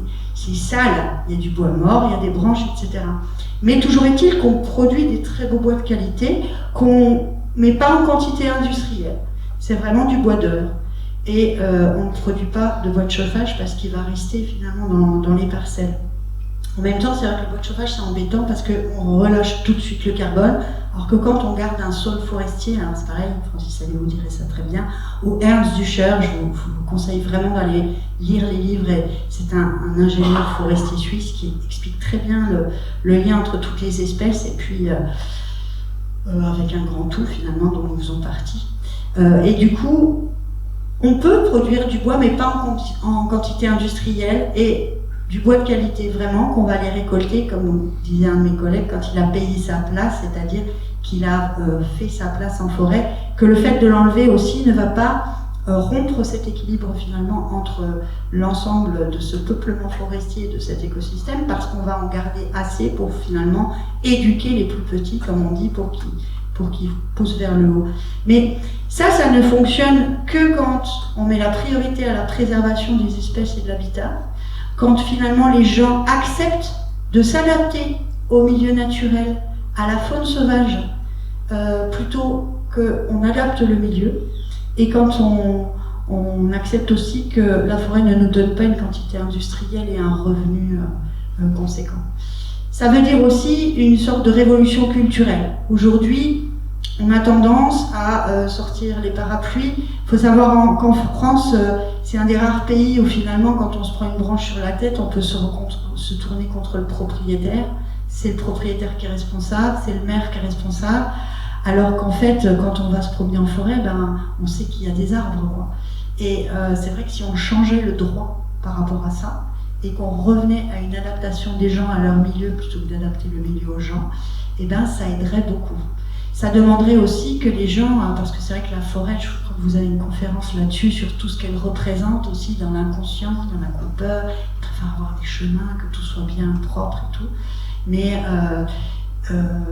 plus on adapte la forêt aux gens, et moins on laisse de place à cette biodiversité dont les arbres ont besoin.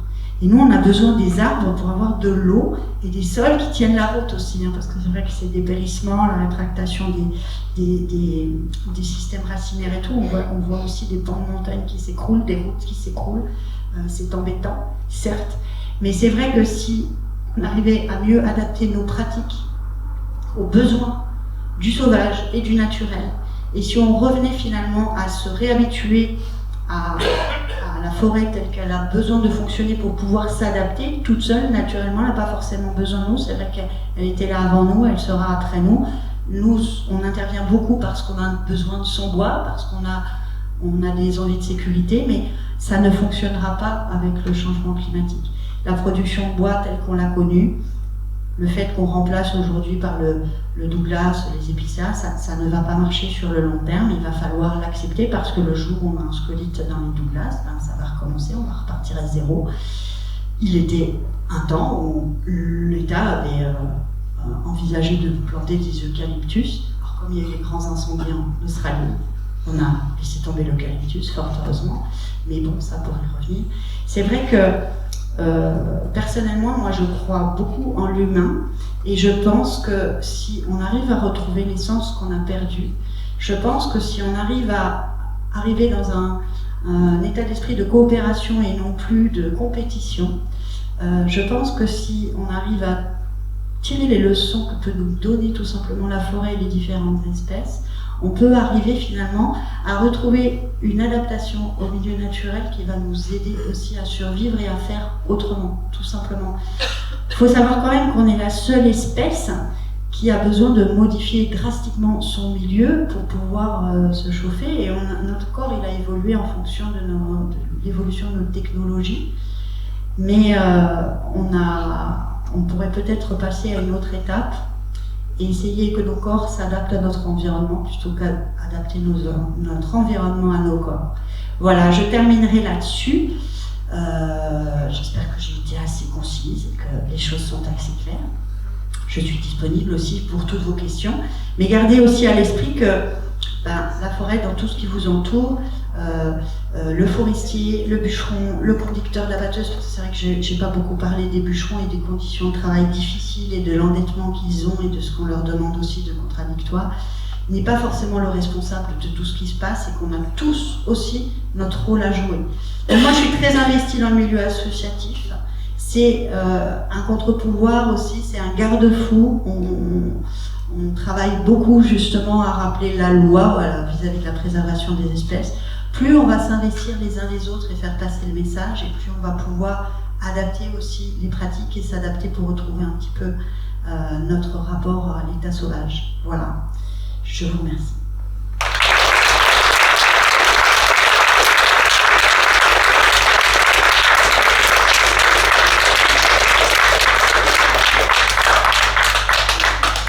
C'était dense, c'était un petit numéro aussi quand même, parce que 1h15, voilà. C'est pas grave. S'il y a des questions, je porte le micro. Oui. Alors, l'orme, figurez-vous qu'il est en train de revenir. C'est vrai que l'orme a beaucoup souffert parce qu'il s'est retrouvé avec une maladie qui s'est répandue un peu comme le frêne aujourd'hui avec la calarose. Moi, je le vois revenir et je retrouve des forêts dans lesquelles on commence à avoir du beau diamètre. Parce qu'il faut savoir que quand il y a une maladie qui décime une essence, c'est pareil, je vais parler du frêne parce qu'on a tendance, à cause justement notamment de l'orme, à se dire vite, faut les couper avant qu'ils soient tous morts et qu'on perde tout le bois parce que de toute façon, ils vont tous mourir. Or, ceux qui ont survécu ont développé une immunité. Et il est en train de revenir, c'est un bois extraordinaire aussi l'orme. Et c'est vrai que quand la calarose est arrivée, on a eu des notes de service et des demandes pour que vite on coupe les frênes avant qu'ils soient malades pour pas que le bois il s'abîme. Sauf que moi j'ai vu des frênes et maintenant le mot d'ordre c'est de les laisser aussi s'adapter. C'est que vous avez des frênes qui sont tombés malades, il y en a qui sont morts et il y en a qui se sont remis. Certes, le bois est abîmé et coloré, mais n'empêche qu'ils ont développé une immunité qu'ils transmettent. Et les ormes qui sont en train de revenir sont immunisés de cette maladie. Ça ne veut pas dire qu'ils n'en auront pas d'autres. Et en fait, les arbres ont quand même des capacités d'adaptation assez extraordinaires. Quand vous avez c'est pareil, il y a des épicéas qui passent à travers le scolyte et qui survivent, on ne sait pas pourquoi, par rapport à des attaques très très fortes. Mais c'est sûr que là encore, plus les essences elles seront mélangées, moins les maladies auront d'impact dessus. Et quand on laissera certains arbres tomber malades et se remettre, on s'aperçoit qu'ils développent une immunité. Donc, l'orme, il est en train de revenir par endroits. Je pense qu'il va s'en sortir, moi personnellement, mais c'est toujours une question d'échelle et de temps. C'est pas forcément pour nous, pour nos enfants, pour nos petits-enfants, on en reverra. Et moi, j'ai eu un endroit où, en fait, les hêtres avaient gelé, ils étaient marrons, les frênes étaient calarosés, ils étaient marrons, j'avais les sapins qui meuraient avec les épicéas, ils étaient marrons, et les seuls trucs verts que j'avais, c'était des ormes. C'était rigolo. Bon, après, les hêtres, ils se sont remis, là, c'était vraiment un printemps difficile. Mais, voilà. Il y avait les érables aussi qui allaient bien quand même, qui nous faisaient un peu de verdure, mais voilà. Pour moi, l'orme va revenir, mais c'est pareil, il faut prendre le temps. On a une notion du temps qui est beaucoup trop restreinte par rapport aux arbres. Voilà, donc il n'est pas condamné pour moi du tout. Ça fait quand même 50 ans, mais 50 ans c'est rien dans la vie dans un cycle forestier, dans la vie même d'un arbre. Les chênes, ils peuvent vivre des siècles. Pour nous, 50 ans, c'est énorme. Parce que c'est toute la grosse moitié de notre vie. Mais dans le cycle d'une forêt, c'est pas beaucoup, 50 ans. C'est petit, ouais. Sur plusieurs siècles, ça fait pas beaucoup. Il faut laisser le temps. Voilà. La forêt n'a plus l'espace nécessaire. On a pris trop de place avec l'agriculture.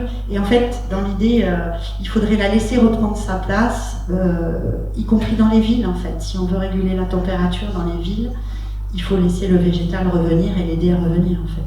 plus on aura des arbres et moins on aura chaud, et moins on aura soif. Merci. Merci madame pour votre brillant exposé qui nous prouve quand même qu'on peut lutter de façon efficace contre l'IA.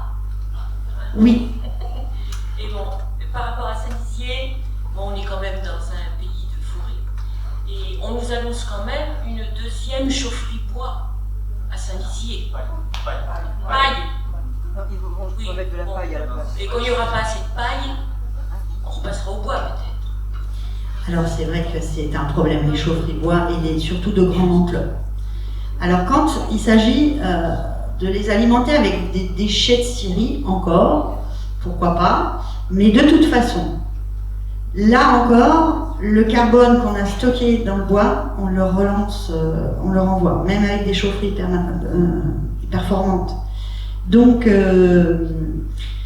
pour moi, il faudrait plutôt envisager une autre façon de se préserver du froid que de se chauffer, quoi, en fait. Parce que, de toute façon, le problème de la transition énergétique, c'est qu'on veut maintenir notre gourmandise énergétique. Et même quand on a justement des nouvelles méthodes de création d'énergie, de production d'énergie, moins productrices de carbone, ça s'ajoute quand même, on continue de consommer de plus en plus. En fait, il va falloir qu'on arrête de consommer de l'énergie. Il va falloir qu'on revoie un petit peu notre notion de confort si on veut s'en sortir. Après, pour l'instant, on ne va pas dans cette direction. Mais pour moi, les solutions, elles existent. Il faut juste qu'on s'adapte autrement et qu'on arrête de consommer de l'énergie, ce qui n'est pas... C'est vrai qu'avec l'IA, on est mal pareil quand même. Elle a besoin d'énergie, l'IA. C'est clair. Ouais. Excusez-moi, avez-vous déjà vu les conséquences, enfin calculé les conséquences de l'utilisation des pellets sur la forêt française? Oui. Alors vous avez beaucoup de débats à ce propos. Parce que au départ l'idée était belle, c'est-à-dire, et c'est vrai qu'il y a beaucoup de pellets qui vont être des déchets, des produits connexes de scierie, c'est-à-dire des produits qu'on n'utilisait pas avant. Ça, on en fait des pellets aujourd'hui, ça ne me pose pas de souci parce que de toute façon, ce produit bois, il existe. Du moment que ce ne sont pas des trop grosses scieries industrielles qui rentrent à un camion de bois tous les 10 minutes et qui demandent à ce que ce soit des bois calibrés, c'est-à-dire pas des bois de forêt très très naturels, quoi. Où la biodiversité dans ces forêts-là, elle équivaut à celle d'un champ de maïs. Toujours est-il que le problème, c'est que avec le développement du pellet, c'est vrai qu'on voit des forêts, même si elles ne sont pas extraordinairement belles, on les rase complètement pour faire du pellet. Ça, c'est une réalité. Il y a quand même, pour ne pas le citer, Alex Hugo qui a fait toute une émission là-dessus. Il y a aussi une association qui s'appelle Canopée qui est très décriée parce qu'elle dénonce haut et fort un certain nombre de choses. Il y a une réalité derrière, c'est que pour répondre à la demande de pellet, si les produits connexes de scierie ne suffisent plus, on va raser des forêts pour en faire. Donc pour moi, c'est toujours pareil. De toute façon, ça renvoie encore le carbone dans l'atmosphère, donc pour moi, c'est pas une solution. Le bois énergie ne sera pas une réponse. En fait, c'est vrai que c'est une énergie renouvelable. Ça dépend à quelle échelle on se place. Mais si on se place à une autre échelle, le pétrole aussi est renouvelable, en fait. Si on y réfléchit. Mais c'est vrai qu'en fait, pour renouveler le bois, il faut beaucoup de temps. Et ce qu'il y a, c'est qu'on perd en attendant tout l'écosystème forêt et tous les services écosystémiques de la forêt. Voilà. Moi, je pense que les gens, ils ont besoin de la forêt et des arbres, non seulement pour survivre vis-à-vis de l'eau, vis-à-vis du climat, vis-à-vis de ce rôle d'éponge, mais aussi vis-à-vis de leur bien-être. Il faut les reconnecter. Mais en fait, à chaque fois qu'on va développer un produit bois de façon industrielle comme le pellet, la forêt va continuer de prendre une claque et de devenir une usine à bois, en fait. Tout simplement. Donc il faut voir un petit peu l'origine des pellets quand vous utilisez. C'est vrai que si vraiment ça vient de la scierie du coin et que c'est des produits connexes, pourquoi pas. Mais ça reste du carbone que vous relâchez. Si je peux me permettre une question, moi, on voit bien qu'il y a deux visions qui s'opposent. Une vision qui va être, je sais pas, j'appellerais ça plutôt interventionniste, puis plutôt une vision que vous avez défendue aujourd'hui, plutôt la vision de laisser la forêt trouver ses propres solutions. Dans les formations que vous faites, dans les interventions que vous avez, on va plutôt Dans quel bord? Alors, à partir du moment où on va chercher du bois, on est interventionniste. Et je ne suis pas complètement d'accord avec le fait que ça s'oppose, parce qu'il y a beaucoup de forestiers qui cherchent les solutions les plus adaptées en fait pour limiter les dégâts et pour surtout préserver leur milieu forestier. Mais c'est vrai que quand vous avez affaire à une forêt complètement régulière, si vous l'irrégularisez en vue de faire la futaie jardinée, vous allez devoir couper des arbres qui ne sont pas arrivés forcément à maturité. Il y a des fois où il vaut mieux aller au bout du cycle avant de commencer à irrégulariser. Je ne sais pas si je me fais bien comprendre. Ce n'est pas forcément deux visions qui s'opposent, parce qu'il y a de nombreux forestiers aujourd'hui qui veulent faire autrement.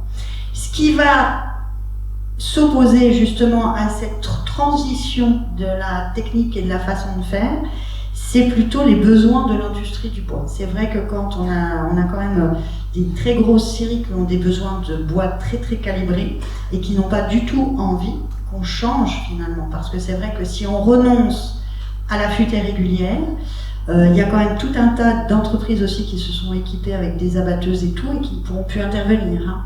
Donc ces abatteuses, elles vont servir quand même à exploiter ce qui reste de ces futaies régulières. Et c'est vrai qu'à terme, il va falloir vraiment une profonde transformation de l'ensemble du tissu économique lié à la forêt et au bois. Et ça, pour l'instant, il y a une résistance très très très forte, mais comme pour tout, hein, comme pour l'agriculture, comme pour la construction, comme pour l'énergie. Ça voudrait dire aussi qu'on change complètement les choses. Alors, moi j'ai beaucoup d'apprentis qui sont déjà extrêmement formatés en fait, hein, sur la futaie régulière et sur les pratiques, et qui croient savoir déjà beaucoup de choses. Les façons de faire vont être très longues à changer.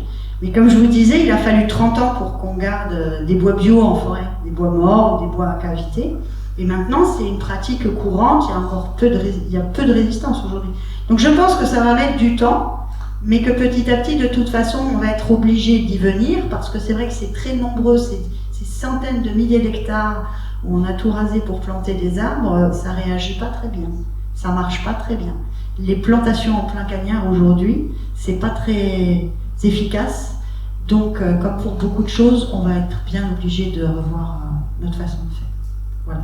Donc il y a quand même un mouvement de fond des forestiers et des pratiques en fait, que ce soit en forêt publique ou en forêt privée, où il y a vraiment un changement. Il y a encore 30 ans, il y a beaucoup de gens qui ne voulaient pas en entendre parler de la futaie irrégulière. Ça se fait quand même beaucoup plus. Donc moi j'ai bon espoir qu'on change les façons de faire. Même si ce sera long et douloureux parfois.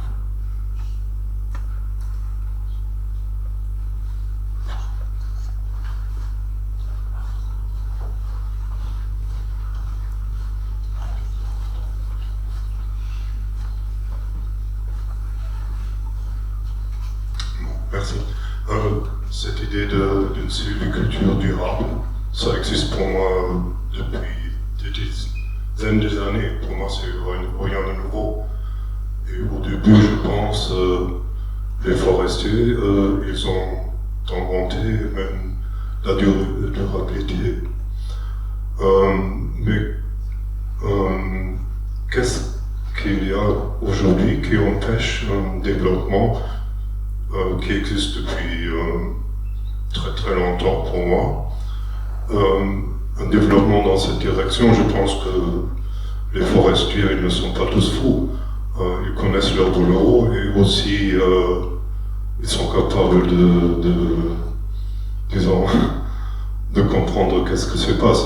Mais il y a des empêchements, à mon avis, qui empêchent ces gens-là, pas seulement en France, mais probablement aussi en Europe, de travailler dans cette direction plus durable. Et là, je ne vois pas tellement un développement positif. Je ne suis pas tellement positif sur cette future. Oui, je vois très bien ce que vous voulez dire, parce que c'est vrai que malgré tout, les subventions vont plutôt vers la futaie régulière. Il y a des pressions quand même pour qu'on continue à faire des monocultures régulières, pour plusieurs raisons. Déjà pour des grosses industries qui ont besoin de bois pour vivre en fait, et ça rapporte de l'argent.